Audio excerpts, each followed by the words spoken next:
السلام علیکم۔ امید ہے آپ سب خیریت سے ہوں گے۔ آج کا ہمارا ٹاپک ایک ایسے بادشاہ کے بارے میں ہے جس نے اپنے وقت میں اسلام پر اور خانہ کعبہ پر چڑھائی کرنے کی کوشش کی، لیکن اللہ پاک نے اپنی طرف سے غیبی مدد بھیجی اور اس کے لشکر کو اس کے سمیت تباہ و برباد کر دیا۔ آج ہم بات کریں گے ابرا کے لشکر کی۔ ابرا ایک ایسا بادشاہ تھا جو کہ یمن کا بادشاہ تھا، اور خانہ کعبہ جو کہ مسلمانوں کی ایک عبادت کا مرکز تھا، گڑھ تھا، اس سے وہ بادشاہ جیلس محسوس کیا کرتا تھا۔ خانہ کعبہ اسلام سے پہلے بھی مشرکین عرب کے لیے عبادت کا ایک مرکز اور ایک عبادت گاہ ہوا کرتا تھا۔ مشرکین مکہ اللہ پاک کی عبادت بھی کیا کرتے تھے، اور وہ ساتھ ساتھ بتوں کی پوجا بھی کیا کرتے تھے۔ اب جو یمن کا بادشاہ ابرا تھا وہ کرسچن تھا، اور وہ چونکہ خانہ کعبہ سے جیلس محسوس کیا کرتا تھا، تو اس نے سوچا کہ میں بھی ایک ایسی بلڈنگ بناتا ہوں جس کو تمام لوگ خانہ کعبہ کو چھوڑ کر وہاں پر آ کر اس کی عبادت کیا کریں گے، اور وہاں پہ وہ رونق وغیرہ اور میلہ لگایا کریں گے۔ لیکن چونکہ خانہ کعبہ جو ہے وہ اس کی رونق ختم نہیں کی جا سکتی تھی، اس کی رونق تو اللہ پاک نے ہی اس کی رونق لگائی ہوئی تھی، تو وہ رونق اس کے ساتھ ساتھ جو عرب تھا ان کے لیے ان کی اکانومی کا باعث بھی بنی ہوئی تھی، کیونکہ لوگ دور دراز کے علاقوں سے آتے تھے، وہاں پر آ کر مال تجارت بھی ایکسچینج کیا کرتے تھے، اشیاء بھی خریدا کرتے تھے، تو اس طرح سے وہاں پہ ان کا روزی رزق بڑھ جایا کرتا تھا۔ آج بھی عرب کی جو اکانومی ہے اگر ہم اس کو دیکھیں گے تو وہ ساری کی ساری ڈپینڈ کرتی ہے خانہ کعبہ پہ اور مدینہ منورہ پہ۔ حالانکہ وہاں پہ کوئی ایسی ہریالی نہیں ہے، کوئی ایسی وہاں پہ ٹورسٹ پلیس نہیں ہے اگر ہم اس کو دنیاوی لحاظ سے دیکھیں، لیکن اگر ہم دیکھیں تو تمام دنیا کے مسلمان آج بھی دور دراز کے علاقوں سے سفر کر کے سینکڑوں روپیہ خرچ کر کے وہاں پر جاتے ہیں، اور وہاں پر جا کر بھی سینکڑوں روپیہ خرچ کرتے ہیں۔ پہلے وقتوں میں بھی لوگ حج سے 2 یا 3 مہینے پہلے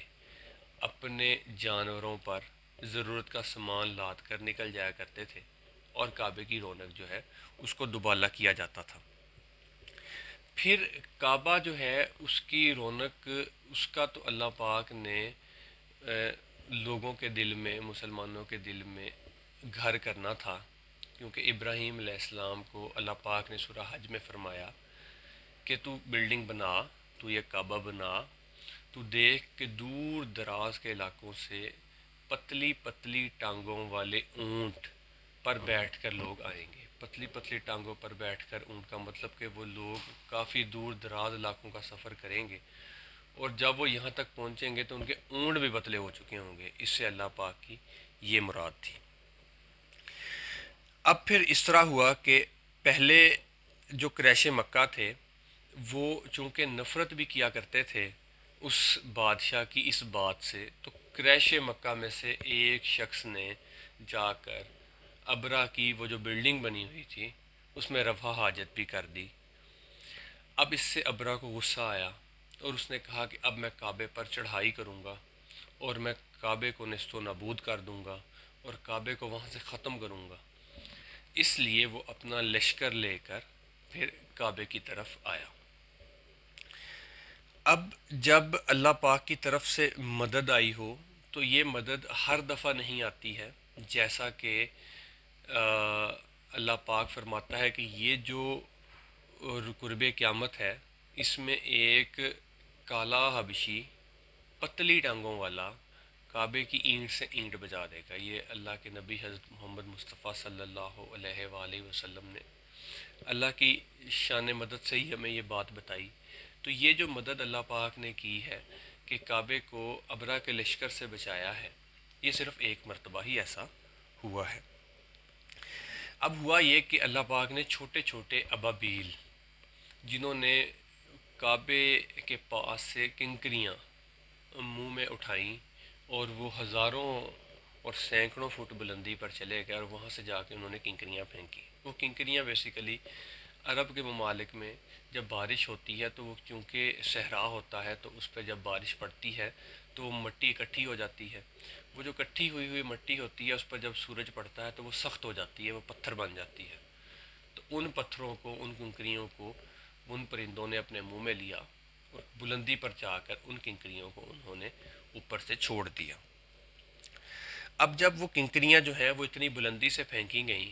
تو وہ کنکریاں بیسیکلی گولیوں کی مانند، جس طرح توپ کے گولے ہوتے ہیں یا بندوق کی گولی ہوتی ہے، اس مانند اوپر سے گری۔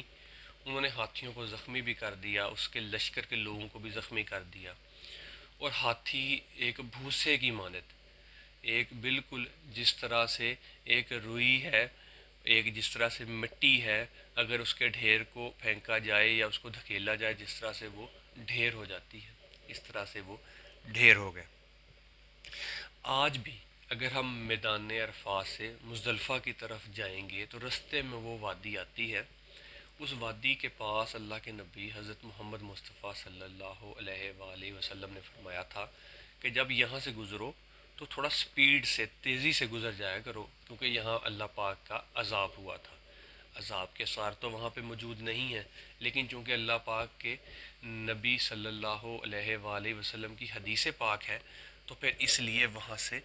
تیزی سے گزرا جاتا ہے، اور یہ وہاں سے تیزی سے گزرنا سنت بھی ہے۔ پھر بیسیکلی اللہ پاک نے قریش مکہ کو ڈریس کرنا تھا کہ تم لوگ جو یہ کر رہے ہو، جو اللہ کو نہیں مانتے ہو، اللہ کے علاوہ معبود مانتے ہو، جو اللہ کے نبی حضرت محمد مصطفیٰ صلی اللہ علیہ وآلہ وسلم کو، تعلیمات کو، اور ان کو نبی نہیں مانتے ہو، تو میں نے تم لوگوں کو اگر تباہ کرنا ہو تو تم میں سے ابھی بھی تمہارے وہ آباء و اجداد زندہ ہیں جنہوں نے وہ ابرا والے لشکر کا حال اپنی آنکھوں سے دیکھا ہوا ہے۔ کیا ابھی بھی تم لوگوں کو شک ہے کہ اللہ پاک تباہ و برباد نہیں کر سکتا؟ تو پھر اس سال کو عام الفیل کہا گیا، عام الفیل ہاتھیوں کے تباہی کا سال، اور اسی سال ہمارے پیارے نبی حضرت محمد مصطفیٰ صلی اللہ علیہ وآلہ وسلم کی بھی پیدائش ہوئی تھی، اور ان کی پیدائش 571 عیسوی میں ہوئی تھی۔ اب اگر ہم دیکھیں تو بیسیکلی اللہ پاک نے ایڈریس کیا ہے اس میں کہ کس طرح سے وہ ابرا جو ہے وہ اپنا لشکر لے کر آیا۔ اللہ پاک نے پھر اپنے کعبے کی عزت کے لیے، اپنے کعبے کی توقیر کے لیے پرندوں کے ذریعے اللہ پاک نے ان کے منہ میں کنکریاں دے کر ان کو اوپر سے پھینکا، اور وہ ان کا جو ہے وہ لشکر وہ تباہ و برباد ہو گیا۔ اب جو حضرت محمد مصطفیٰ صلی اللہ علیہ وآلہ وسلم کے دادا تھے عبد المطلب، وہ سردار بھی تھے خانہ کعبہ کے۔ تو ابرا نے کیا کیا کہ اس نے ان کے جو اونٹ تھے وہ ہانک کر لے گیا۔ اب وہ اونٹ جب وہ واپس لینے گئے اپنے ابرا سے تو اس نے کہا کہ تو اونٹ لینے آیا ہے، میں تو تیرا کعبہ ہی گرانے آیا ہوں۔ تو وہاں پہ انہوں نے بڑا ایک خوبصورت جواب دیا، ان کا یقین اور اعتقاد کا یہ لیول تھا۔ انہوں نے کہا کہ جس کا گھر ہے، جس کا کعبہ ہے، وہ خود ہی بچا لے گا، وہ تو اس کی فکر نہ کر۔ اگر آج بھی ہم دیکھیں کہ ہم اگر اتنی بلندی سے، جتنی بلندی سے ابابیل نے وہ کنکریاں پھینکی تھیں، اگر ہم آج بھی ایکسپیریمنٹل طور کے اوپر وہاں سے کنکریاں پھینکیں تو تقریباً وہ ہر سیکنڈ میں 9.8 میٹر، جو کہ سائنس میں بتاتی ہے کہ اتنی سپیڈ اس کی ہر سیکنڈ میں ایڈ ہوتی چلی جائے گی، اس کی ویلوسٹی اتنی بڑھے گی، اور اس کو گریویٹیشنل ایکسیلیشن بھی کہتے ہیں، وہ اس کے ساتھ ایڈ ہوتی جائے گی۔ اگر آج ہم کوئی چیز بھی اتنی بلندی سے پھینکیں گے تو وہ چیز اسی طرح گولی کی مانند ہی زمین پر آئے گی۔ تو اسی کو اللہ پاک نے پھر سورہ فیل، 105 نمبر صورت ہے قرآن پاک کی، اس میں ارشاد فرمایا ہے کہ اعوذ باللہ من الشیطان الرجیم، بسم اللہ الرحمن الرحیم، الم تارا کیف فعل ربک باصحاب الفیل، کیا تو نے نہ دیکھا کہ تیرے رب نے ہاتھی والوں کے ساتھ کیا کہا، کیا کیا؟ الم یجعل کیدہم فی تضلیل،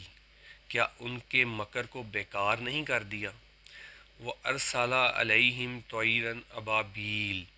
اور ان پر پرندوں کے جھنڈ بھیج دیے۔ ترمیہم بحجارۃ من سجیل، جو انہیں مٹی اور پتھر کی کنکریاں مار رہے تھے، فجعلہم کافی مأکول، پس انہیں کھائے ہوئے بھوسے کی مانند کر دیا۔ تو یہ ابرا تھا جو کہ یمن کا بادشاہ تھا، اور اسلام کا جو قلعہ تھا خانہ کعبہ، یہ اس کو گرانے کے لیے اپنے ہاتھیوں کا ایک لشکر بہت بڑا لے کر آیا، لیکن اللہ پاک نے غیبی مدد سے اپنے گھر کی حفاظت فرمائی، اور چھوٹے چھوٹے سے پرندوں کی مدد سے بڑے بڑے ہاتھیوں کے جھنڈ تباہ و برباد کر دیے۔ اور اسلام کے لیے یہ ایک بہت بڑی فتح تھی، اور ان لوگوں کے لیے جو اس وقت موجود تھے ان کے لیے نشانیاں تھیں کہ وہ اپنے رب پر ایمان لائیں اور رب کی طاقت کو دیکھ لیں۔ امید ہے کہ آج کا لیکچر ہمیں سمجھ آیا ہوگا۔ اگر اس میں مزید کوئی بھی چیز ہوگی تو انشاءاللہ ہم لوگ نیکسٹ ویڈیو میں کور کر لیں گے۔ السلام علیکم۔